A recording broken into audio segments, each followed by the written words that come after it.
Real beauty is the beauty of soul. સાચી સુંદરતા એ આત્માની સુંદરતા છે. આપણી અંદર એક આત્મા રહ્યો છે ને, એની સુંદરતા છે. શરીરની સુંદરતા એ સાચી નથી.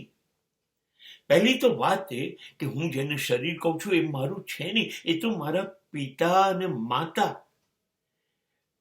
ના શુક્રાણુઓથી બનેલું છે. એ તો કોઈએ મને દાનમાં આપ્યું છે, એટલે મારું શરીર તો છે નહીં. હવે એ કદાચ સુંદર હોય તો એ સુંદરતા મારી નથી, એ તો મને દાનમાંથી આપી છે. એ સુંદરતા ચલો માની પણ લઈએ હું સુંદર છું. તો હું 5 વર્ષે હતો ને જેટલો સુંદર હતો એટલું 15 વર્ષે નહીં કહું, 25, 35, 45, 55, 85 મારી સુંદરતા ખલાસ થઈ ગઈ હશે. ચહેરા ઉપર કરચલીઓ પડી ગઈ છે, હાથ પગ બધું તાકાત, કશું મારું કોઈ રૂપ ટક્યું નથી અને કોઈનું ટકવાનું નથી. શરીરની સુંદરતા ઘટતી જાય, દિવસ જાય એમાંથી રસ ખતમ થઈ જાય. આજે ગમે છે શરીર, પછી 55 વર્ષે નહીં ગમે. એ સુંદરતા નથી. સુંદરતા છે આપણી અંદર રહેલી એક લાઈટ, પ્રકાશ, જ્યોત, ચેતના. એ સુંદર છે. શરીર તો આ લોકો ભાવી જશે થોડા વર્ષો પછી, આપણે ગુમાવી દઈશું, શરીર મૂકીને જતા રહીશું. તો એ જે અંદરથી બહાર નીકળશે એ ચેતના છે, એ આત્મા છે.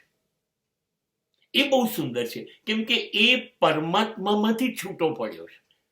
પરમ આત્મામાંથી છૂટું પડેલું એક નાનું ટપકું કણ એ આત્મા છે.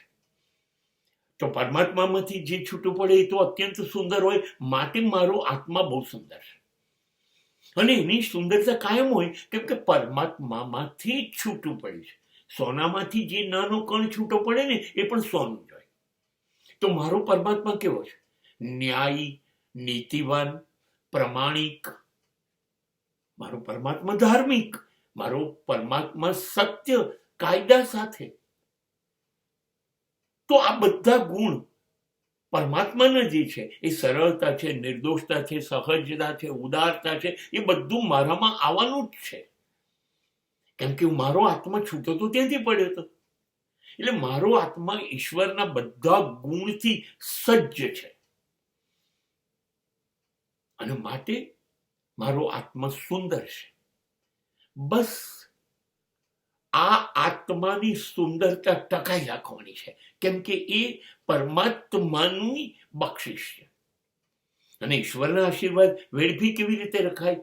એટલે આપણે એ બધા ગુણ જે ઈશ્વરે આપણને જન્મની સાથે આપ્યા હતા એ સાચવવાના છે.